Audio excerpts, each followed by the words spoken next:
دنیا کا اے نہر فرات، اے نہر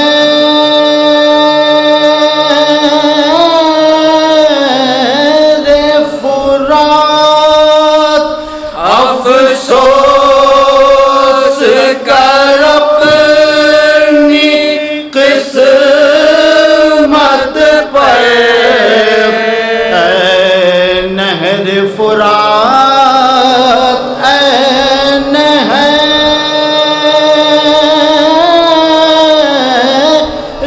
فرات، افسوس کر اپنی قسمت پر، کوثر کا ساقی آج تیرے ساحل سے پیاسا جاتا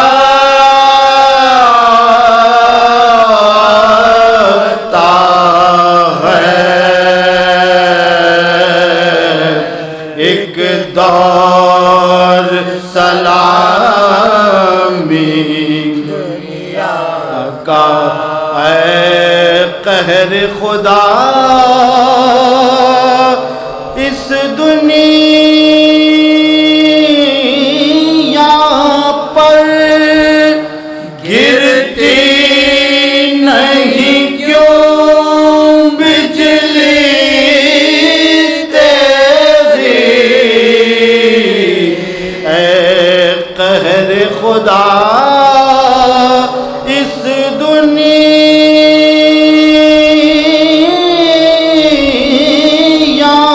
پر گرتی نہیں کیوں بجلی تیری، گھر سے دور ایک پورا کنبہ جنگل میں لوٹا جاتا ہے، ایک دور سلامی دنیا کا، انسان تیرے پتھر دل میں کیوں درد نہیں انسانوں کا، انسان تیرے پتھر دل میں کیوں درد نہیں انسانوں کا، دکھ دیتا ہے مظلوموں کو، معصوموں کو ترساتا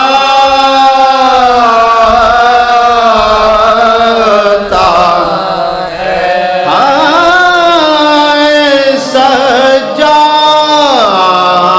سجاد اسیر جان ہوئے، افسوس